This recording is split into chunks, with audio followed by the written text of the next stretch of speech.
రే పాండు ఇట్రా. అయ్యూరు చెప్పండి. ఈ చైన్ అట్టుకెళ్ళి సేటు దగ్గర తాకట్టెట్టి ఓ 50,000 తీసుకో. తిన్నగా ఇంటికెళ్ళు. పోయిన నెల మా బుడ్డోడికి స్కూల్ ఫీజు కట్టడానికి అన్న దగ్గర ఓ 50,000 రూపాయలు చేబదులుగా తీసుకున్నాను. అన్న రాగానే ఇది ఇచ్చేయండి అని చెప్పి తన చేతికి ఇచ్చి, ఈ ఊళ్ళోనే అన్న లాంటి దాన వీర సూర కర్ణుడు ఎవ్వడూ లేడు, ఆయన లాంటి మంచి మనిషి దొరకడం మీ అదృష్టం అని చెప్పి వచ్చి అటగానండి.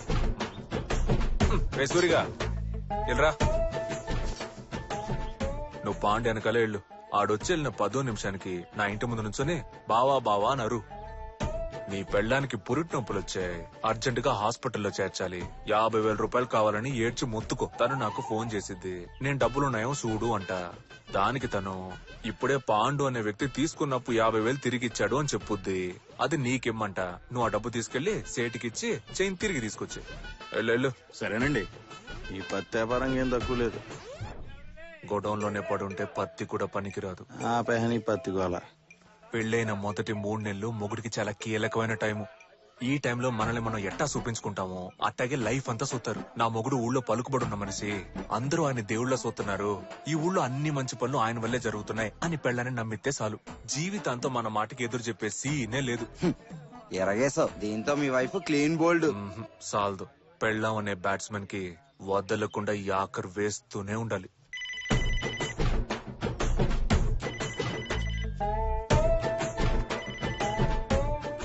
హలో సార్ ఉన్నారంటే ఎమ్మెల్యే గారు మాట్లాడతారంట.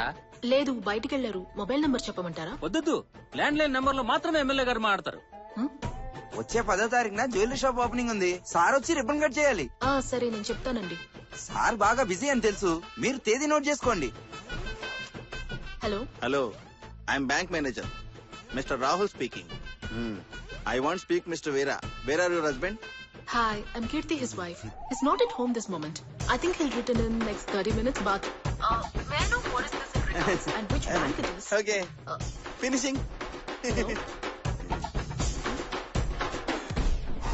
నీ పిల్లం 7 వరకే చదివానని చెప్పింది కదా? అవును మావయ్య. అందుకే నేను మాట్లాడిన ఇంగ్లీష్ తనకి అర్థం కాలేదనుకుంటా. ఫోన్లేరా, ఎక్కువ లాక్కు తెగిపోతే పాపం పిల్ల భయపడిపోతే. ఇంకా ఒకే ఒక మ్యాటర్. నా పెళ్ళం పిచ్చికి గిలగిల కొట్టుకోవాలి. మనే ఈ పాంప్లెట్ పంచుతూ గుడి డొనేషన్ కోసం ఒక గుంపు తిరుగుతోంది. తెల్లారు గట్ల వాళ్ళని ఇంటి దగ్గరకు వచ్చేమను. చట్టం వస్తా. రే, దీనికన్నా ముష్టెత్తుకోవచ్చు.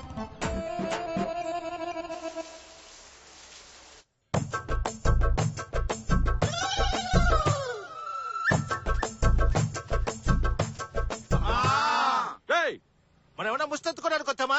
గుడికి డొనేషన్ అడగడానికి వచ్చాం. అమ్మ అమ్మ నరుస్తారట్రా. మీరు ఇలా అరవడం వల్ల 5వ 10వ ఉండిలో బిచ్చం వేస్తున్నారు. మూసుకొని నుంచోండి.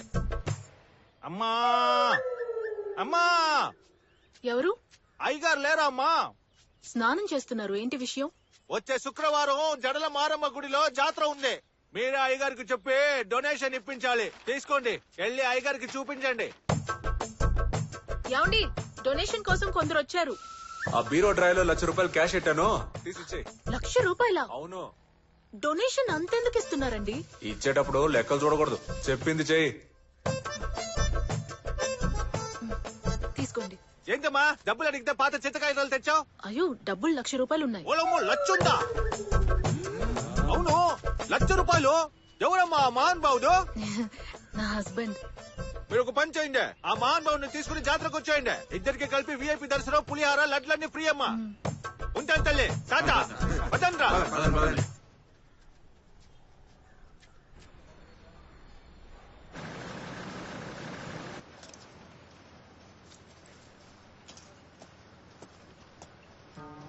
జడ్జి చాలా స్ట్రిక్ట్. మనకు వ్యతిరేకంగా సాక్ష్యాలు సబ్మిట్ చేశారంటే ఈ ఫ్యాక్టరీ తప్పకుండా మూతడిపోద్ది. అందుకే ఎవరం కోర్టు దాకా పోనీకుండా బయట సెటిల్ చేస్తుంటే బెటర్. వంట చేస్తున్నావు, పెంట చేస్తున్నావా? ఏంటి అన్నంలో రాళ్ళు రప్పలు? టెన్షన్ ఎందుకన్నా? ముందైతే వీరాగాడు ఒంటరిదవా, కానీ ఈ మధ్య పెళ్లి చేసుకున్నాడు. తిన్నగాడి పెళ్ళాన్ని ఎత్తుకొచ్చే తిప్పాలా? ఎవరమ్మా ఇది?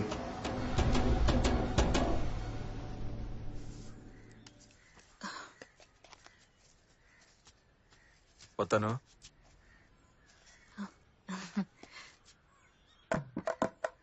ఏంటి చుట్టూ ఆరబెట్టుకోలేదా? ఇప్పుడే స్నానం చేసి వచ్చాను, తుడుచుకోవాలి. ఎప్పుడు రొంప చేశాక ఆరబెట్టుకుంటావా? రా చూసిన చాలు రా.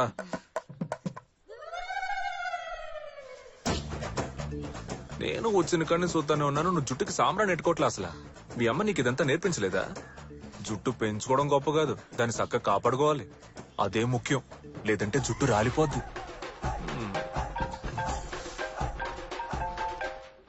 వతనే ఉన్నాను రా, తొందర ఎందుకు?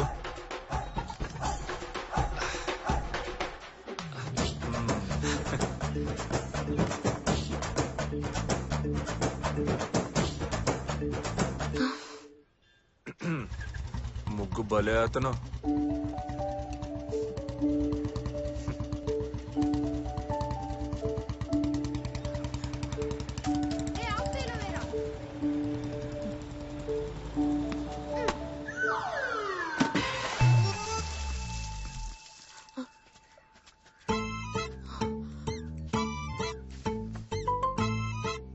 ఏంట్రా మీ ఆటలు?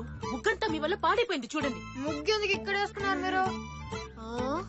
ఒరే, వాకిట్లో ముగ్గేసుకోకుండా పెరట్లో వేసుకుంటారా? వెళ్ళి మీ ఇంటి ముందు ఆడుకోండి. బాల్ బాల్ గీలు ఇవ్వడం కుదరదు, పోన్రా. పొమ్మంటుంటే స్కూల్కి వెళ్ళకుండా ఆటలు అంటారు.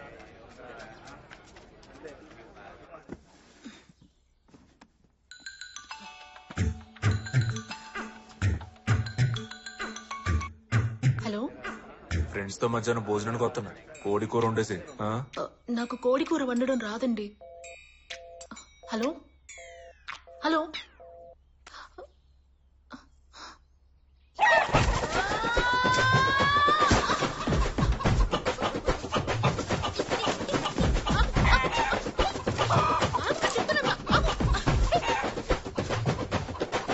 పైకి కూర్చుంటే నేను వదులుతాననుకున్నావా? పరిగెత్తద్దు.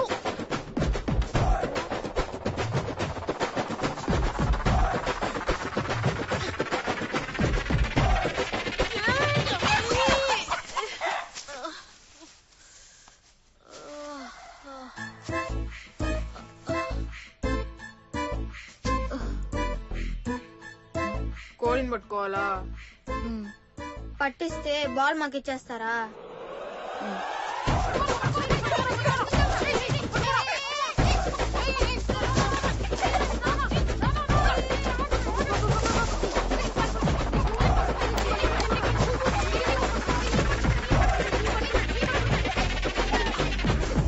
എന്തിട്ടമ്മേ? ഇട്ടു ടൊമാറ്റോ ഇട്ടു, വെളുത്തുള്ളി ഇട്ടു, കറിവേപ്പില ഇട്ടു, പച്ചമുളക് ഇട്ടു. അതിനുശേഷം ഇപ്പോ ടൊമാറ്റോയും കൂടെ ആഡ് ആയിട്ടുണ്ട്. അത് പോരെ അമ്മേ? ശരി, ബാക്കി ഞാൻ ചെയ്യാം. మీ ఊరు నుంచి చుట్టాలు వస్తున్నారక్క? లేదురా. మరెందుకు ఎన్ని కోళ్ళని కొట్టావు? ఆయన ఫ్రెండ్స్ తో పాటు భోజనానికి వస్తారని చెప్పారు. మామయ్య ఫ్రెండ్స్ కోసం వండి పెడుతున్నావు నువ్వు? అవును. ఈ మ్యాటర్ తెలుసుంటే కోళ్ళని పట్టేవనా కాదు. లేవండ్రా. ఏరా? ఎందుకంటే ఆ ఎవరికి మాకు అస్సలు పడదు. రే, పెద్దవాళ్ళని అలా తక్కువ చేసి మాట్లాడకూడదు. ఎవరు పెద్దోళ్ళు? అందరు చిల్లర బ్యాచ్. ఏమంటున్నారా? మాట్లాడి సాల్వ్ చేసుకుందాం పంచాయతీ పెడితే అనవసరంగా వీళ్ళు అందులో దూరి ఇంత సమస్యను అంత చేస్తారు. పెంట పనులు చేయడానికి స్పెషలిస్టులు. కొన్నిసార్లు తన్నులు కూడా తిన్నారు. ఇప్పుడు కూడా ఆ స్కూల్ అద్దెకి తీసుకొని పిల్లలకు కబడ్డీ ఆడుతున్నారు. వాళ్ళ కోసం కష్టపడి కోడి కూర వండుతున్నావా?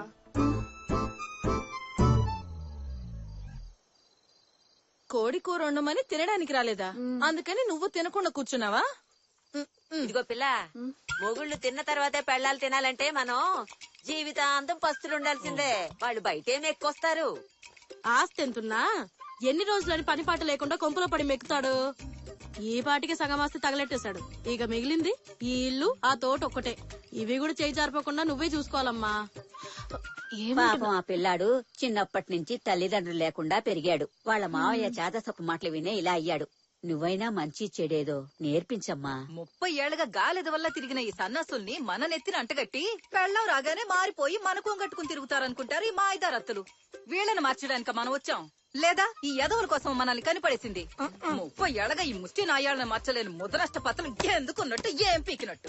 దిక్కుమాలిన సావసం, దిక్కుమాలిన ఫ్రెండ్స్. 10 పైసలకు పనికిరారు పనికిమాలిన ఎదవలు. తాగడానికి పుట్టినట్టున్నారు. ఎవరి దగ్గర ఏమీ లేదంటున్నారు. మరి రోజు తాగడానికి డబ్బులు ఎలా వస్తున్నాయి? లేదా అని అమ్మ, డబ్బులు లేకపోయినా అప్పు చేసి మరి తాగి చేస్తారు. ఎందుకన్నా నీ పెళ్ళం అంటే నీకు అస్సలు పడదు? ఎవర్రా చెప్పింది? ప్రతి మగాడికి పెళ్ళం అంటే బీభత్సమైన ఇష్టంరా. అది పక్కోడి పెళ్ళం అయి ఉండాలి. కొంపలో కాలిరిగి కుంటేటోడు పక్క ఊరికి రికార్డింగ్ చేసుకెళ్లాడంట. అట్టుంది ఇల్లు చేసే వ్యవహారం. ఏదో ధర్మానికి కట్టుబడి కొంపలోనే కానిచ్చేస్తున్నాం గానీ మనం బరి తెగిస్తే భార్యాదేశమే తట్టుకోలేదురా. ఇన్ని ఏ రంగాలు పలుకుతున్నారే, పురిటినొప్పులు భరించగలరా ఈ మగాదోలు? బిడ్డను కని ఆ ఒక్కరోజే వాళ్ళకి నొప్పి, కానీ ఆ బిడ్డను పెంచడానికి నానా సంకలనాకి మనం అనుభవించే నొప్పని చూసావా? జీవితాంతం ఉంటుందిరా. ఆడ బొంద ఒక్క రోజైనా కన్న బిడ్డకి ముడ్డి కడిగి నీళ్లు పోయమనండి చూద్దాం. అప్పట్లో మా అవ్వ ఇంటి పనులు పొలం పనులు చేస్తా 10 మంది పిల్లల్ని కని పెంచి పెద్ద చేసింది. ఇప్పుడు ఒక్కల్ని కని వాళ్ళని పెంచడానికి వాళ్ళ అమ్మని పిలిపించుకుంటున్నారు. దీనికి తోడు గొడ్డలకో మిషన్, పిండికో మిషన్, చట్నీకో మిషన్. మిషన్ ఆన్ చేయడం కూడా ఒక పనేనా? అందుకే చెప్తున్నాను రా, మగాడికి అసలు పనున్నా లేకపోయినా పొద్దున్నే లేచి టెన్షన్ గా బయటికి వెళ్ళిపోవాలి. తెల్లారుజామున రోడ్డెక్కిన నా కొడుకు నైట్ సీరియల్స్ అయిపోయే గానింటికి చేరకూడదు. అప్పుడే వాడు హాయిగా బతకాలి. ఉదయాన్నే ఏదో పనుండి ఏడ్చినట్టు టెన్షన్ గా రెడీ అయ్యి వెళ్ళిపోతారు. వాళ్ళు ఎక్కడికి వెళ్ళి ఏం పీకుతున్నారో ఎవరికి తెలియదు. ఇంటి పెద్ద అనే పేరు మాత్రం తగిలిస్తారు, కానీ బీరువాలో చొక్క తగిలిన చూడు తీసేదవాడేస్తారు. దీపావళి, దసరా, సంక్రాంతి అని ప్రతి పండక్కి చీరలు కొని బీరువా నిండా పేరు చేస్తారు. కానీ గమనించా, ఏడాదికి ఒక్క చీర కూడా మనం కొన్నట్టుగా ఎప్పుడు చూడు ఆ కంపు కొట్టే ముష్టి నైట్ వేసుకునే తిరుగుతారు. నిజమే అన్న, ఫంక్షన్లకు తప్ప ఎప్పుడు చూసినా దద్దరి కొట్టిన నైట్లతోనే కనిపిస్తారు. ఏదో సిలిండర్ గుడ్డ చుట్టినట్టు. అలా చూస్తే ఎలా మూడొస్తుందన్నా? రాత్రి ఇంటికి వెళ్ళేప్పటికి ఒక సిల్క్ సీర కట్టుకుని మూర మల్లెపూలు ఎట్టుకుంటే అప్పుడు కదన్నా మూడొచ్చేది. మన తాతలు 15 మందిని కన్నారంటే ఎలా చెప్పు? చీరలే కదా కారణం. చీర కన్నా ప్రపంచంలో సెక్స్ అయిన డ్రెస్ లేదురా. కానీ కట్టుకొని చావరు కదా, కట్టి కనబడితేనే కదా సత్తా తెలిసేది. చీర కట్టుకుని సింగారించుకుంటే పెద్ద పొడిచేవాళ్ళగా పోజులు. ఒక్క పిల్లాన్ని గంటానికి నేను పడ్డ పాటలు నాకే తెలుసు. వీళ్ళ ఫేసులకి నైటీయే ఎక్కువ. మాటి మాటికి పెళ్ళాన్ని కోపంగా చూడాలి. వాళ్ళెంత కోపంగా చూస్తారో మనం అంతకన్నా కోపంగా చూడాలి. కారణమే లేకపోయినా సరే ప్రేమగా దగ్గర పిలిచి లాగొక్కటి పేకాలి. వాళ్ళొక్కటి పీకే లోపు మనం తిరిగి 2 పీకాలి. నే చెప్పేది ఏంటంటే, పెళ్ళాలనే వాళ్ళు మెత్తగా చెప్తే మారరు, మొత్తితేనే మారతారు. నేను చెప్పేది ఏంటంటే, మొగుళ్ళు సెంటిమెంట్ తో కొడితే మారరు, చెప్పుతో కొడితే మారతారు. పదండి పోదాం. ఈ కుర్రాడు మంచిడే గాని ఆడ మావయ్య మళ్ళీ చెడిపోయాడు.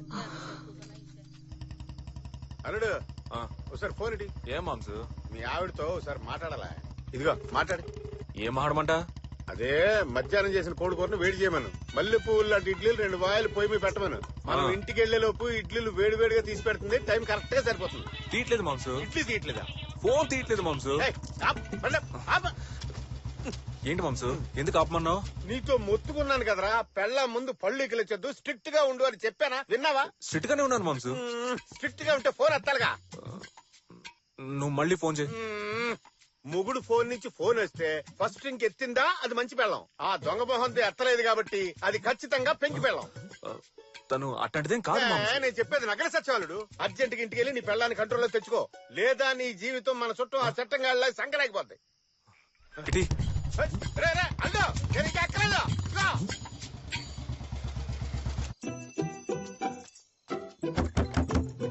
కీర్తి, కీర్తి, కీర్తి, తలుపు తెరువు.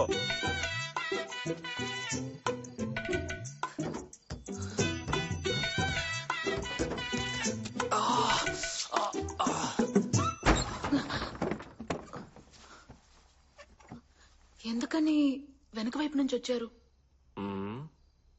ముందు తలుపు నువ్వు తెరిచిపెట్టుంటే దొడ్డిదారుకుంటా నేనెందుకు వస్తాను చెప్పు? ఓ లేట్ అయిపోయింది కదా, నిద్ర వచ్చేసింది. ఉండండి, నన్ను వడ్డిస్తాను.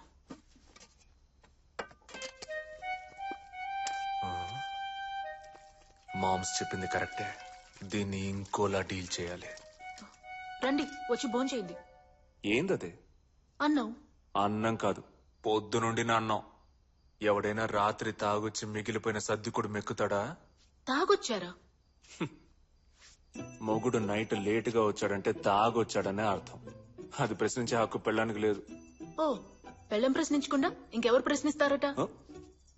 పెళ్ళానికి సమాధానం చెప్పడమే మొగుడు పనా? రోజు మొత్తం ఆ పని చేస్తుంటే మిగతా పనులు ఎవరు చేసేది? ఏం పనులుంటాయేంటి? సవాలచ్చుంటాయి.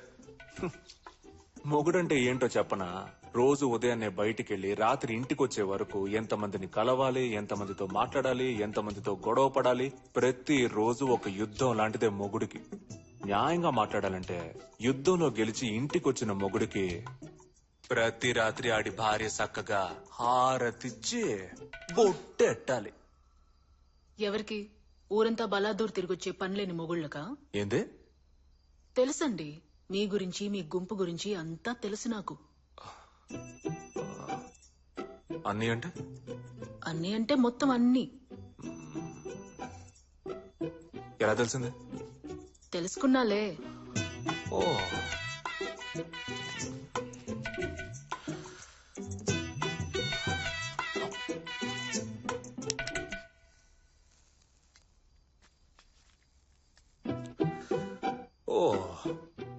వచ్చి రాగానే పై ఎట్టావు. పయ్యా? అదే, మొగుడు ఎక్కడికి వెళ్తున్నాడు, ఏం చేస్తున్నాడని మనిషిని టిక్కాని పెట్టడం. ఇలా చూడు, నా గురించి నువ్వు ఏమేం తెలుసుకున్నావో అదే నేను. అర్థం చేసుకుని బుద్ధిగా కాపురం చేసే పని చూడు. అది మానేసి మందలిస్తాను, మొగుడిని మారుతానని ఏదైనా చేసావో ఏందా సూపు.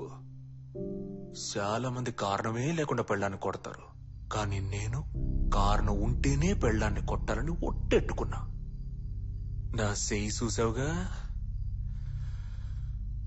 రఫ్ఫాడించేస్తా.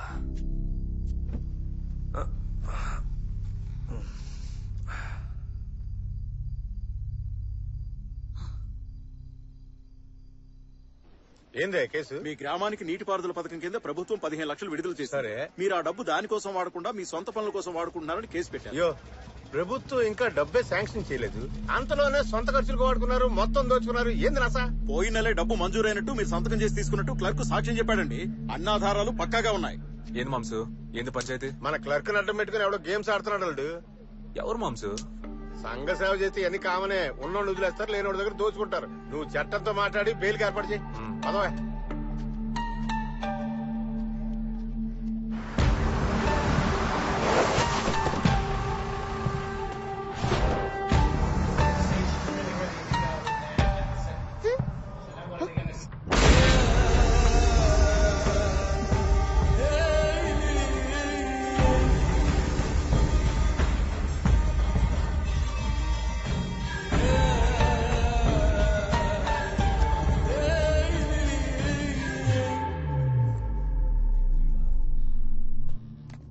ఎక్కడ నీ మొగుడు?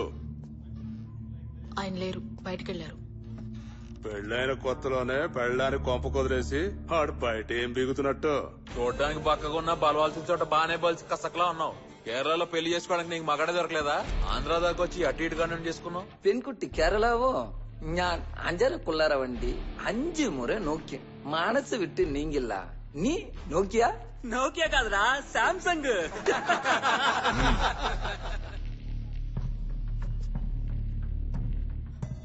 చూడు, కోట్లు కట్చెట్టి ఫ్యాక్టరీలు పెట్టించాను. అవి ముయించాలని నీ మొగుడు ప్రెసిడెంట్ కోర్టులో కేసు ఎట్టారు. ఖాళీగా ఉన్నారని నాలంటోని కెలికారు. కేసు కోర్టుకు వచ్చే టైంకి ప్రెసిడెంట్ బయట ఉండకూడదని ఒక్కలో తోయించాను. ఇంకా మిగిలింది నీ మొగుడు ఒక్కడే. కోర్టుకు రాకుండా అని నువ్వే ఆపాలి. ఏంటి, పలుపు ఎక్కువే వచ్చాడనుకో, నీ మెడలో ఉన్న తాళి తెంచి కొత్త తాళి కట్టిస్తాను. దానికి మన కాడ చాలా మంది ఉన్నారులే, నువ్వు కంగారు పడుకో. ఏమంటారా? చెప్పానా?